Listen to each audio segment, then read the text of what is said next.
Ele está no meio de nós. Proclamação do Evangelho de Jesus Cristo segundo Mateus. Glória a vós, Senhor.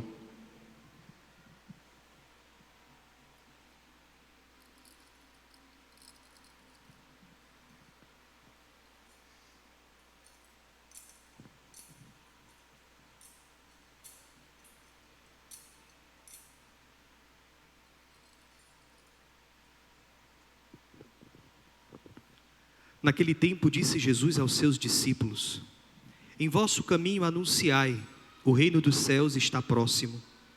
Curai os doentes, ressuscitai os mortos, purificai os leprosos, expulsai os demônios.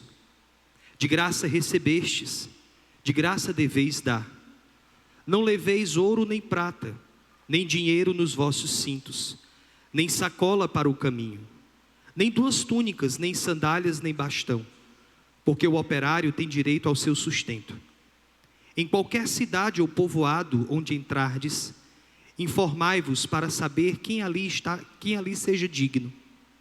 Hospedai-vos com ele até a vossa partida. Ao entrardes numa casa, saudai-a. Se a casa for digna, desça sobre ela a vossa paz. Se ela não for digna, volte para vós a vossa paz. Se alguém não vos receber, nem escutar a vossa palavra, saí daquela casa ou daquela cidade e sacudi a poeira dos vossos pés. Em verdade vos digo, as cidades de Sodoma e Gomorra serão tratadas com menos dureza do que aquela cidade no dia do juízo. Palavra da salvação. Glória a vós, Senhor.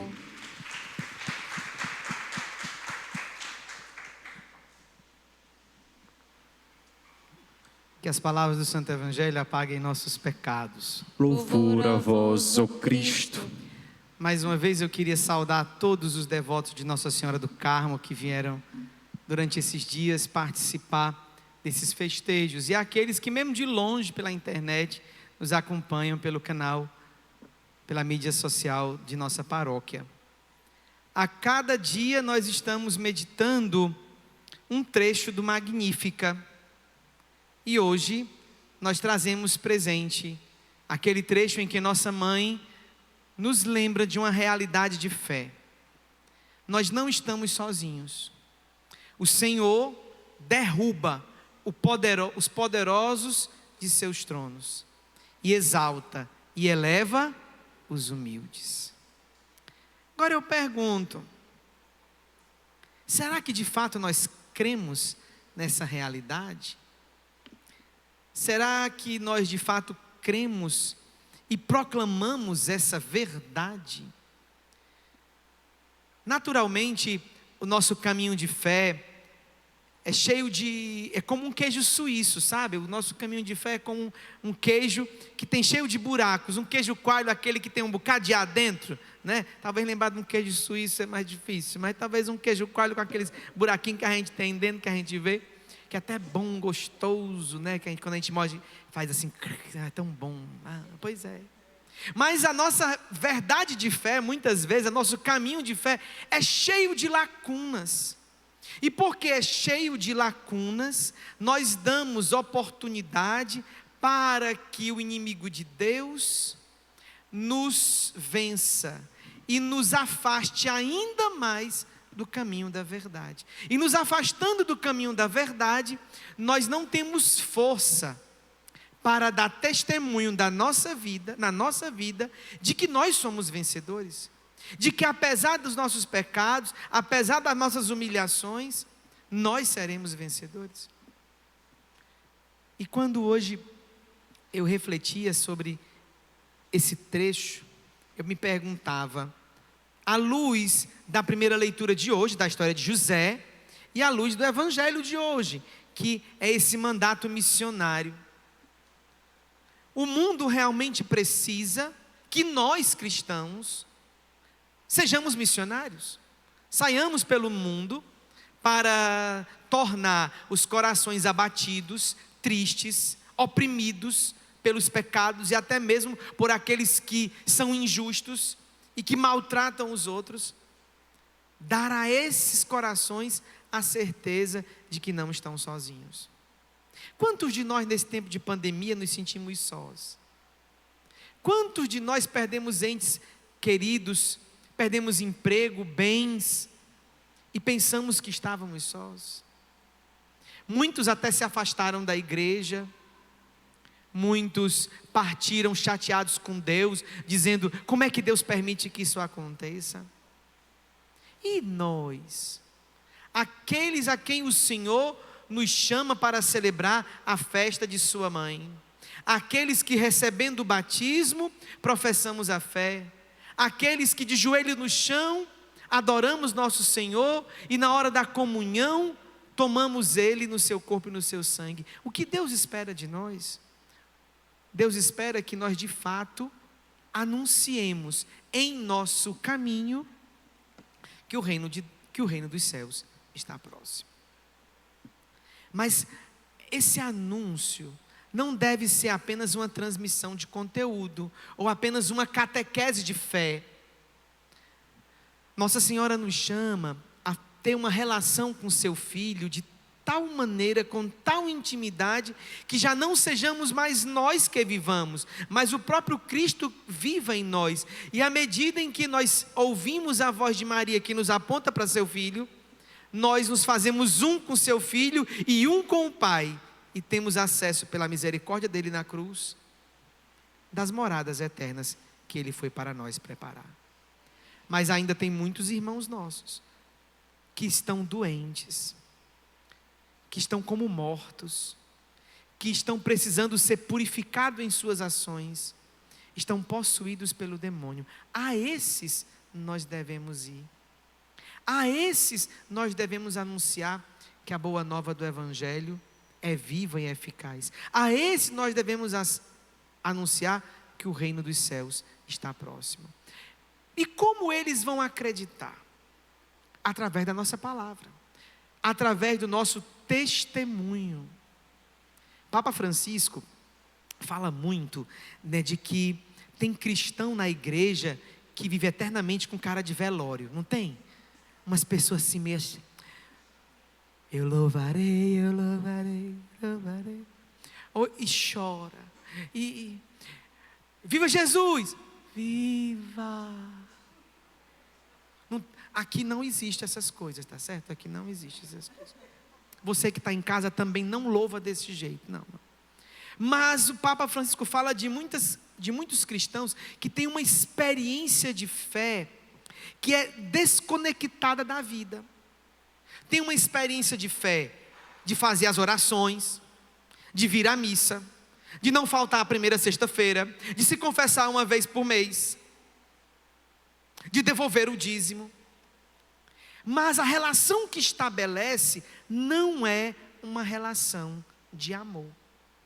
Não é uma relação de intimidade, onde eu me faço um com o Senhor e permito que a luz de Deus, que a luz dele dissipe as trevas da minha vida e me ajude no processo de conversão.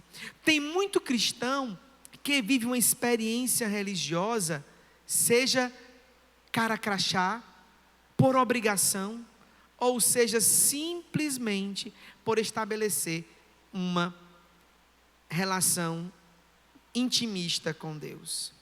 Eu preciso, eu vou, eu rezo, porque eu tenho uma necessidade. Eu não vou à igreja, eu não rezo o terço, porque eu quero estabelecer uma relação de amor, mas porque eu tenho de forma utilitarista uma intenção. Meu filho precisa passar na faculdade, meu cunhado precisa arranjar emprego, minha tia está com problema e precisa de conseguir um médico, e aí a gente vai fazendo novenas e promessas, e tudo isso não preenche o nosso vazio. E a nossa vida, ao invés de ser luz para aqueles que estão nas trevas, acaba ainda dispersando aqueles que de nós se aproximam, porque olham para nós e dizem assim: mas não são de igreja, E o que é que esse povo que é da igreja tem diferente da gente, que não vai para a igreja? Essas perguntas, elas giram. E eu me perguntava, o que fazer diante de uma experiência religiosa fragilizada e de um mandato missionário de anunciar a boa nova do Evangelho? O que é que a gente vai anunciar se de fato a gente não fez uma experiência? Então, me vinha muito forte de dizer hoje, nessa novena, que está na hora da gente rever a nossa experiência religiosa, a nossa intimidade com Deus. O mundo precisa da boa nova do Evangelho proclamada por cristãos que de fato fizeram uma experiência com o Senhor. Nós não conseguiremos transmitir a fé, talvez daqui a 30 anos, não digo nem 50, quiçá 15. Eu não sei se daqui a 15 anos nós conseguiremos encher essa igreja numa festa de Nossa Senhora do Carmo. Padre, que isso não aconteça, que a gente venha. Sim, mas chega uma hora que a gente morre.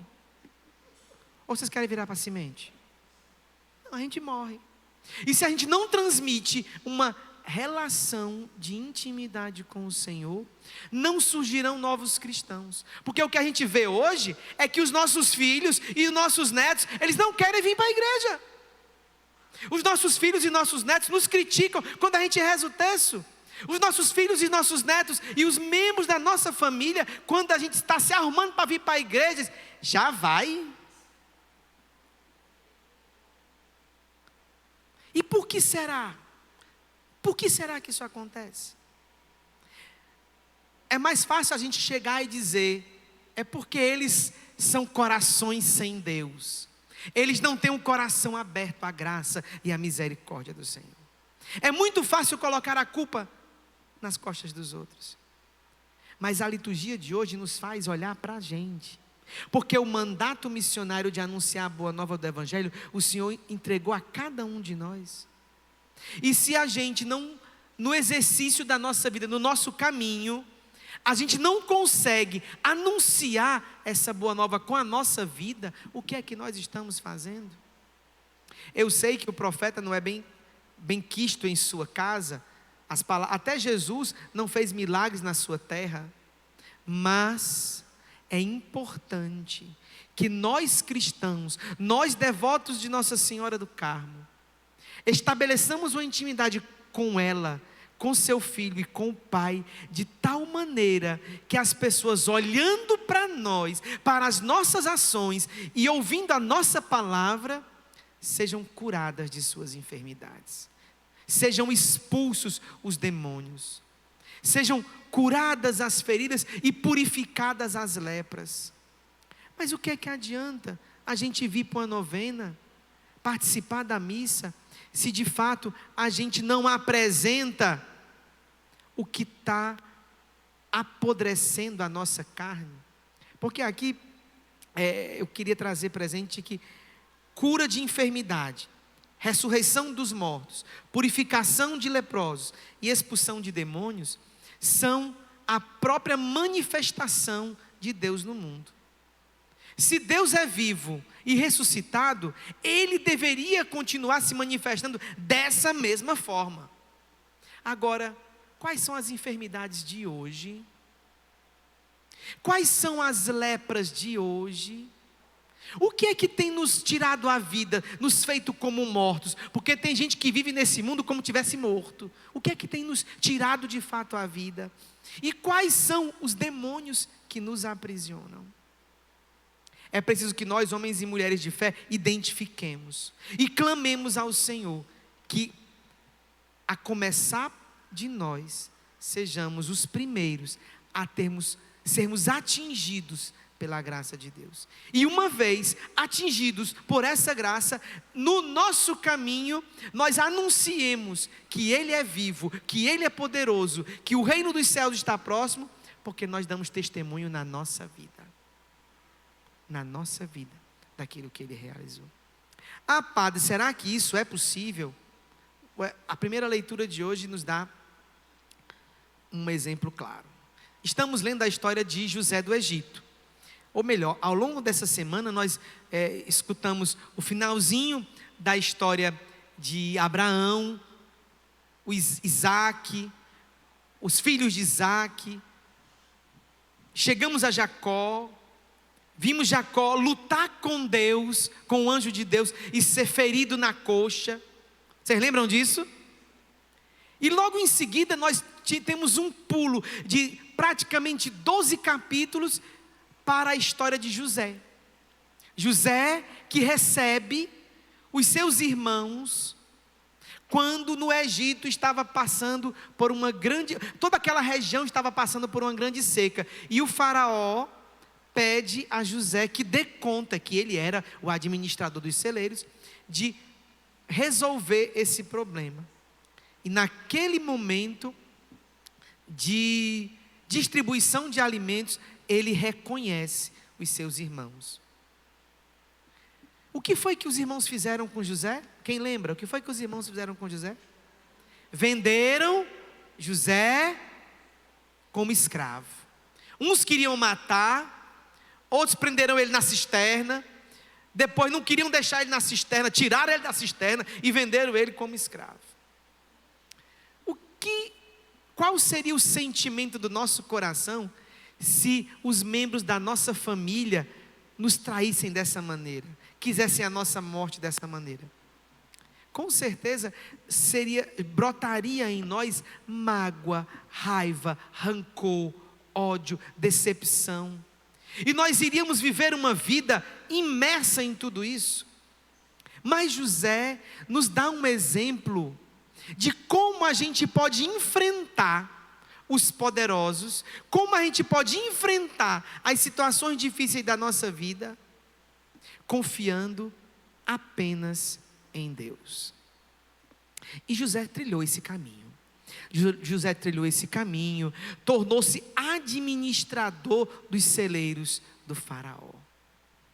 Era um homem culto, um homem honesto, um homem que encontrou graça simplesmente porque era temente a Deus. E não deixou, prestem bem atenção, que os problemas que o atingiram e que podiam ter deixado em depressão, podiam ter lhe deixado extremamente magoados, sem progredir na vida. Ele poderia ter se entregue à bebida, ele poderia se entregar à desonestidade, ele poderia ter se entregue ao vício, a uma vida desordenada, culpando os irmãos, como muitos de nós fazemos.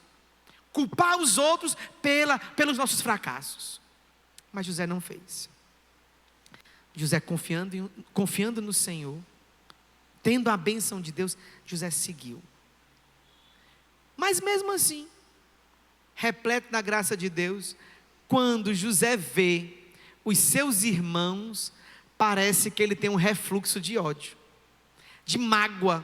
E quem nunca passou por isso? Você está bem, você participa de grupo de oração, você está na célula da comunidade, você é pastoral, você faz sua primeira sexta-feira, você segue direitinho os mandamentos. Aí você vai na igreja e vê uma pessoa que lhe maltratou na época da sua juventude. Menino, parece que o sentimento vem do mesmo jeito, com a mesma intensidade. E aí o diabo fica morto e feliz. E aí ele potencializa. E lembra de tudo. Lembra do que foi dito. Lembra do que aconteceu. E aí o inimigo age de uma maneira tal para poder nos desestabilizar. Isso aconteceu com José. Ele ficou desestabilizado. De tal maneira que ele arquiteta a possibilidade de ver todos os seus irmãos e ver seu pai. Deixa um dos irmãos preso, para poder os outros irem, e trazer o resto da família, para ele ver de fato o que é que tinha acontecido com a família. Contudo, Quem é de Deus não permite em sua vida que as ciladas do inimigo o dominem por completo. Quando na leitura de hoje, José é chamado à parte para conversar com os seus irmãos, e eles começam a desabafar, contando tudo o que estava acontecendo com o pai, como o pai tinha ficado triste com a morte do filho, e como o pai ficaria ainda mais triste se eles tivessem de trazer o filho mais novo, porque o filho mais novo, os filhos mais novos de vocês, não é aquele que você gosta mais, né? As mães, né? Assim, né? É o que dão mais trabalho, né? Não. Às vezes sim. Aqueles carga torta, é aqueles ali, aquele que a mãe mais gosta. Pois é. O pai também. O pai não queria perder o filho mais novo. Já tinha perdido um, não queria perder o outro. Mas o que me chamava a atenção é que nós que somos de Cristo, nós que optamos por um caminho de fé, nós que somos devotos da Virgem Maria, estabelecemos com o Senhor uma relação de intimidade, a nossa atuação no mundo não pode ser outra senão a de José do Egito. E qual foi? Confiar unicamente em Deus. Não fingir que não sente raiva, não fingir que sente rancor. Tem gente que na igreja finge que perdoou. Padre, eu perdoei. Até a próxima alfinetada. Aí depois está se confessando com a... Padre, eu nem sei se eu perdoei. Tu não disse semana passada que tinha perdoado? E depois de 5, de novo e de novo. Tem gente que vive nesse ciclo. Nosso Senhor olha para nós e diz: filhos e filhas, está na hora da gente tomar uma atitude. O mundo só crerá que os humildes serão exaltados quando os humildes se abandonarem no Senhor e seguirem os passos de Jesus e confiarem completamente na vontade do Pai. Diz o texto que José deu um grande grito, mandou todo mundo ir para fora da sala do palácio e começa a conversar com os irmãos e diz: eu sou José, eu sou o irmão que vocês venderam como escravo para o Egito. E chora. E ainda diz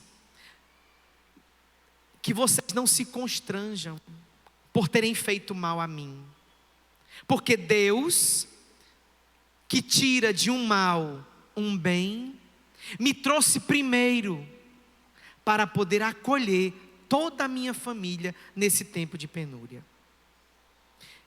E no desenrolar da história, José traz toda a família para o Egito e o povo de Israel passa a habitar no Egito, são e salvo, até o dia em que não mais se lembrarão de José e os faraós perceberem que o povo hebreu era mais numeroso do que o povo egípcio e começar a perseguição contra os hebreus. O texto bíblico nos apresenta hoje 2 caminhos: o caminho da consolação e o caminho da desolação. Qual é o que a gente deve seguir? O mundo Jesus quer que o mundo tenha acesso a essa boa notícia que gera consolação e não desolação. É fácil até evangelizar. Feito papagaio, falar das coisas de Deus não é difícil. Mas mostrar na nossa vida que o reino dos céus acontece, isso arrasta corações. O que tem nos faltado é dar testemunho dessa opção por fazer a vontade de Deus, para que outros, vendo as graças em nós, também tenham coragem de renovar a fé. Que todos nós sejamos corajosos nessa dimensão. Daqui a alguns dias, acho que é dia 19, né? Começa o Aleluia, não é isso? 19 começa o Aleluia. É um grande evento que vocês conhecem, já é um evento forte, já há mais de 20 anos. É quantos anos já? 25 anos. Eu lembro que eu fui para o primeiro, lá no Parque do Cocó, faz tempo. E por que o Padre está trazendo presente o aleluia. Porque lá, em meio àqueles shows, em meio ao skate, em meio à tenda da misericórdia, em meio à lanchonete, o que o Senhor deseja que nós façamos lá é dar testemunho de que Deus é poderoso na nossa vida. Porque os jovens vão olhar, as famílias vão olhar para nós lá e vão dizer assim: que alegria tão grande é essa que eles têm? Que alegria tão grande é essa? E eles vão se questionar. E à medida que a gente fala daquilo que Deus realizou na nossa vida, o coração deles podem ser tocados. E eles podem sentir a mão de Deus que exalta, cuida e eleva aqueles que estão em meio ao pecado, à dor e à tristeza. As músicas, as luzes, a beleza do evento são só sinais do que de fato Deus quer realizar. E o que é que de fato Deus quer realizar numa novena simples de paróquia? Deus quer realizar nessa simples novena de paróquia uma renovação da nossa fé. E que essa renovação comece quando a gente, tomando posse da fé em Cristo, a nossa vida se transforma. Assim, nós testemunharemos que o nosso Deus derruba os poderosos e eleva os humildes. Louvado seja nosso Senhor Jesus Cristo. Para sempre